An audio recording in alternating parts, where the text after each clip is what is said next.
ಆತ್ಮೀಯ H16 news ಅರ್ಥಾತ್ ಹೇ ಸೀತಾರಾಮಗೆ ಸ್ವಾಗತ. ನಾನು ನಿಮ್ಮವ MI ಅಥವಾ ಮಲ್ಲಪ್ಪ ಜೋತಾವಾರ್. ಆದ್ಮೇಲೆ ಈಗ ತಾವು ದಿನ ಸುದ್ದಿಗಳನ್ನ ಅದರ ಜೊತೆಗೆ ವಿಶೇಷತೆಗಳನ್ನ ನೋಡ್ತಾ ಹೋಗಿ ವಿಶೇಷ ಈ ಮೊದಲನೇ ಸುದ್ದಿಯನ್ನು ನೋಡಿ. ರಾಜ್ಯಕ್ಕೊಳ್ಳೋದಾಗಲಿ ಕ್ಷೇತ್ರಕ್ಕೊಳ್ಳೋದಾಗಲಿ ಅಂತ ಹೇಳ್ತೀನಿ. ಯಾಕೆ ಮಾತು ಹೇಳಿದೆ ಅಂದರೆ ಈಗಷ್ಟೇ ತೋರಿಸಿದ್ರು, ನೀವು ತೋರಿಸಿಲ್ಲ ಪಾಪ ಹಂಚ್ಕೊಂಡಿದ್ದೀರಿ ಅಂತ ಕಾಣುತ್ತೆ. ಅದರಿಂದ ಹಣೆ ಬರೋಕ್ಕೆ ಹೊಣೆ ಯಾರೂ ಇಲ್ಲ. ಕನ್ನಡದಲ್ಲಿ ಏನು ಬಂದಿದೆ ಅದಾಗ್ತದೆ. ನಿಮ್ಮ ಮಕ್ಕಳು ಯಾರು ಏನಾಗ್ತಿರೋದು ಗೊತ್ತಿಲ್ಲ. IAS ಆಗ್ಬೋದು, IPS ಆಗ್ಬೋದು, ರಾಜಕಾರಣಿಗಳು ಮಕ್ಕಳಾಗ್ಬೋದು. ಅದರಿಂದ ಅದಕ್ಕೆ ಯಾವಾಗಲೂ ಹೇಳ್ತಿರ್ತೀನಿ, ಹಣೆ ಬರೋಕ್ಕೆ ಹೊಣೆ ಇಲ್ಲ. ನಾನೊಬ್ಬ ಸಾಮಾನ್ಯ ಮಧ್ಯಮ ವರ್ಗದ ರೈತರ ಮಗನಾಗಿ ಬಂದವರು. ಇವತ್ತು ರಾಜ್ಯ ಮತ್ತು ರಾಷ್ಟ್ರ ಮಟ್ಟದವರೆಗೂ ಪಾಪ ಅವ್ರು ಹೇಳಿದ್ದಾರೆ, ಸಹಕಾರ ಕ್ಷೇತ್ರದಲ್ಲಿ ಅನುಭವ ಇಲ್ಲ. ನಮ್ಮೂರಿನ ಸೊಸೈಟಿಯಿಂದ ಹಿಡಿದು ಹಳ್ಳಿ ಸೊಸೈಟಿಯಿಂದ ಹಿಡಿದು ದಿಲ್ಲಿವರೆಗೂ ನಾನು ಕೆಲಸ ಮಾಡ್ತಾ ಇದ್ದೇನೆ, ಈಗಲೂ ಮಾಡ್ತಾ ಇದ್ದೇನೆ. ಅದರಿಂದ ಅದರಲ್ಲಿ ಅನುಭವ ಇದೆ. ಏಕೆಂದರೆ ಭಾಳಷ್ಟು ಜನ ರೈತರು ಪಾಪ ನಾನು ಬೇಕು, ನಾನು ಇರಬೇಕು ಅಂತ ಹೇಳಿ ಬಯಸ್ತಾರೆ. ಆಯ್ತು, ಈ ಸಂದರ್ಭದಲ್ಲಿ ಹೇಳೋದು ಬೇಕಾಗಿರಲಿಲ್ಲ, ಯಾಕಂದ್ರೆ ಮನಸ್ಸಿನ ನೋವಾಯಿತು. ಅದು ಗೊತ್ತಾಗಲಿ ಅವ್ರಿಗೆ ಅಂತ. ಯಾಕೆಂದರೆ ಮಂತ್ರಿ ಮಾಡಿದ್ರೆ ಬಿದ್ದೋಗುತ್ತೆ ಸರ್ಕಾರ ಅಂತಾರಲ್ಲ, ಅದಕ್ಕೋಸ್ಕರ ನಾನು ಮಂತ್ರಿ ಮಾಡೋದು ಬೇಡ, ಸರ್ಕಾರ ಭದ್ರವಾಗಿರುತ್ತೆ, ಭದ್ರವಾಗಿರಲಿ, ನಾನು ಮಂತ್ರಿ ಆಗಿರೋದು ಚಿಂತೆ ಇಲ್ಲ.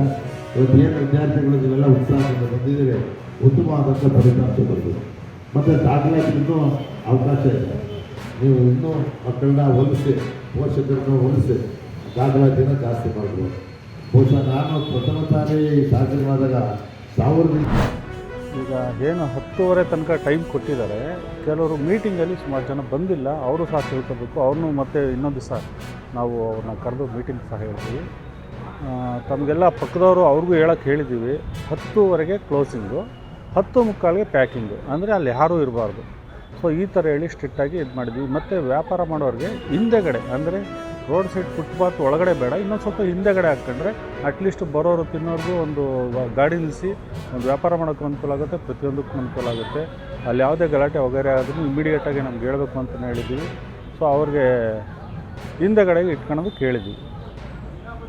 ಮತ್ತು ಇನ್ನೂ ಕೆಲವ್ರು ಬಂದಿಲ್ವಲ್ಲ, ಅವ್ರಿಗೂ ಸಹ ಯಾರು ಬಂದಿಲ್ಲ ಅವ್ರಿಗೆ ಒಂದು ಡೇಟ್ ಹೇಳ್ತೀವಿ, ಆ ದಿನ ಅವ್ರು ದಯಮಾಡಿ ಬಂದು ಒಂದು ಮೀಟಿಂಗ್ ಅಟೆಂಡ್ ಮಾಡಬೇಕು. ಅದು ನಿಮ್ಮ ಜವಾಬ್ದಾರಿ ಇರುತ್ತೆ. ಅವ್ರಿಗೆ ಅಷ್ಟೇ. ನೀವು ಯಾಕೆ ಆ ಥರ ದುಡ್ದು ಸುಮ್ಮನೆ ಫೈನ್ ಹಾಕಿ ಇವಕ್ಕೆಲ್ಲ ಹೋಗೋದಕ್ಕಿಂತ ಅದು ಒಳ್ಳೆಯದು ಅಂತ ನಮ್ಮ ಅಭಿಪ್ರಾಯ. ಶಾಂತಿ ರೀತಿಯಿಂದ ನಮ್ಮ ಸಾಹೇಬರು ಇವತ್ತು ಹೇಳಿ ಕಳಿಸಿದ್ದಾರೆ. ಇವತ್ತಿನಿಂದ ಇವರೆಲ್ಲ ನಾವು ಕ್ರಮ ತೆಗೆದುಕೊಳ್ತೀವಿ ಅಂತ ಹೇಳಿದ್ದಾರೆ ಅಂಗಡಿ ಬದಿಯವರು. ನಾವು ನೋಡಬೇಕು, ಈ ದಿನ ಕಾದು ನೋಡ್ತೀವಿ. ಹೊಸ ಸಚಿವ ಸಂಪುಟದಲ್ಲಿ ತಮಗೇನಾದರೂ ಸಚಿವ ಸ್ಥಾನ ಸಿಗುವ ಅವಕಾಶ ಇದೆಯಾ? ಆಕಾಂಕ್ಷಿನೇ. ನಮ್ಮ ತಂದೆಯವರು ನಿಧನ ಆದಮೇಲೆ ಅವತ್ತು ರಾತ್ರಿಯೂ ಸಹ ಚರ್ಚೆ ಆಯಿತು.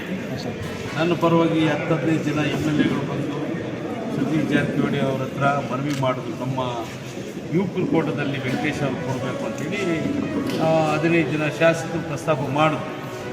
ನನಗೂ ಆಸೆ ಇದೆ, ನಾನು ಜನಸೇವೆ ಮಾಡ್ಕೊಂಡ್ಬಂದಿದ್ದೀನಿ, ನಾನು ಪಕ್ಷದಲ್ಲಿ ನಿಷ್ಠಾವಂತ ಕಾರ್ಯಕರ್ತನ ಕೆಲಸ ಮಾಡಿದ್ದೀನಿ, 14 ವರ್ಷ ಬ್ಲಾಕ್ ಕಾಂಗ್ರೆಸ್ ಅಧ್ಯಕ್ಷನ ಕೆಲಸ ಮಾಡಿದ್ದೀನಿ, 2 ಬಾರಿ ಜಿಲ್ಲಾ ಪಂಚಾಯತ್ ಸದಸ್ಯನಾಗಿದ್ದೀನಿ, 2013ರಲ್ಲಿ ಕಡಿಮೆ ಹಂತದಲ್ಲಿ ಸೋತಿದ್ದೀನಿ, 18ರಲ್ಲಿ ತಂದೆಯವರು ಗೆಲ್ಲಿಸಿದ್ದೀವಿ, ಮಂತ್ರಿ 2 ಬಾರಿ, 4 ಬಾರಿ ಸಚಿವ, 4 ಬಾರಿ ಶಾಸಕರು, 2 ಬಾರಿ ಮಂತ್ರಿ ಮಾಡಿದ್ದಾರೆ. ಈಗಲೂ ನನಗೆ ಯುವಕರ ಕೋಟದಲ್ಲಿ ನಾನು ಆಕಾಂಕ್ಷಿನೇ.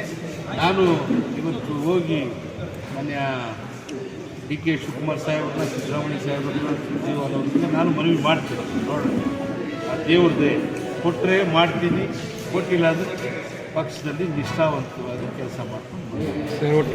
ಹೊಸ ಸಚಿವ ಸಂಪುಟದಲ್ಲಿ ತಮಗೇನಾದರೂ ಸಚಿವ ಸ್ಥಾನ ಸಿಗುವ ಅವಕಾಶ ಇದೆಯಾ? ಆಕಾಂಕ್ಷಿನೇ. ನಮ್ಮ ತಂದೆಯವರು ನಿಧನ ಆದಮೇಲೆ ಅವತ್ತು ರಾತ್ರಿಯೂ ಸಹ ಚರ್ಚೆ ಆಯಿತು. ನನ್ನ ಪರವಾಗಿ 10-15 ಜನ MLAಗಳು ಬಂದು ಸತೀಶ್ ಜಾರಕಿಹೊಳಿ ಅವ್ರ ಹತ್ರ ಮನವಿ ಮಾಡಿದ್ರು, ನಮ್ಮ ಯುಪಿಲ್ ಕೋಟದಲ್ಲಿ ವೆಂಕಟೇಶ್ ಅವ್ರು ಕೊಡಬೇಕು ಅಂತೇಳಿ 15 ಜನ ಶಾಸಕರು ಪ್ರಸ್ತಾಪ ಮಾಡಿದ್ರು. ನನಗೂ ಆಸೆ ಇದೆ, ನಾನು ಜನಸೇವೆ ಮಾಡ್ಕೊಂಡ್ಬಂದಿದ್ದೀನಿ, ನಾನು ಪಕ್ಷದಲ್ಲಿ ನಿಷ್ಠಾವಂತ ಕಾರ್ಯಕರ್ತನ ಕೆಲಸ ಮಾಡಿದ್ದೀನಿ, 14 ವರ್ಷ ಬ್ಲಾಕ್ ಕಾಂಗ್ರೆಸ್ ಅಧ್ಯಕ್ಷನ ಕೆಲಸ ಮಾಡಿದ್ದೀನಿ, 2 ಬಾರಿ ಜಿಲ್ಲಾ ಪಂಚಾಯತ್ ಸದಸ್ಯನಾಗಿದ್ದೀನಿ, 2013ರಲ್ಲಿ ಕಡಿಮೆ ಹಂತದಲ್ಲಿ ಸೋತಿದ್ದೀನಿ, 18ರಲ್ಲಿ ತಂದೆಯವ್ರನ್ನ ಗೆಲ್ಲಿಸಿದ್ದೀನಿ, ಮಂತ್ರಿ 2 ಬಾರಿ, 4 ಬಾರಿ ಸಚಿವ, 4 ಬಾರಿ ಶಾಸಕರು, 2 ಬಾರಿ ಮಂತ್ರಿ ಮಾಡಿದ್ದಾರೆ. ಈಗಲೂ ನನಗೆ ಯುವಕರ ಕೋಟದಲ್ಲಿ ನಾನು ಆಕಾಂಕ್ಷಿನೇ. ನಾನು ಇವತ್ತು ಹೋಗಿ ಮೊನ್ನೆ ಡಿ ಕೆ ಶಿವಕುಮಾರ್ ಸಾಹೇಬ್ರನ್ನ, ಸಿದ್ದರಾಮಯ್ಯ ಸಾಹೇಬ್ರನ್ನ, ಸುರ್ಜೇವಾಲವ್ರನ್ನ ನಾನು ಮನವಿ ಮಾಡ್ತೀನಿ. ನೋಡೋಣ, ಆ ದೇವ್ರದ್ದೇ ಕೊಟ್ಟರೆ ಮಾಡ್ತೀನಿ, ಕೊಟ್ಟಿಲ್ಲ ಅಂದರೂ ಪಕ್ಷದಲ್ಲಿ ನಿಷ್ಠಾವಂತವಾಗಿ ಕೆಲಸ ಮಾಡ್ತೀನಿ. ಸರ್, ಒಟ್ಟಿನಲ್ಲಿ ತಮ್ಮ ತಾವೆಲ್ಲ ಇಲ್ಲಿವರೆಗೆ ಸುದ್ದಿಗಳನ್ನು ನೋಡಿದಿರಿ, ಜೊತೆಗೆ ವಿಶೇಷ ಘಟನೆಗಳನ್ನು ಸಹ ನೋಡಿದಿರಿ. ಅದು ನಿಮ್ಗೇನು ಅನ್ನಿಸ್ತು? ನಿಮಗೆ ಲೈಕ್ ಮಾಡಿರಿ, ಶೇರ್ ಮಾಡಿರಿ, ಕಾಮೆಂಟ್ ಮಾಡಿರಿ, ಜೊತೆಗೆ ಸಬ್ಸ್ಕ್ರೈಬ್ ನಿಲ್ಲಿಸ್ಬೇಡ್ರಿ. H16 ನ್ಯೂಸ್ ಅರ್ಥಾತ್ ಸಿದ್ದರಾಮಯ್ಯ ಸತ್ಯದ ಕೈಗನ್ನಡಿ ವಂದನೆಗಳು.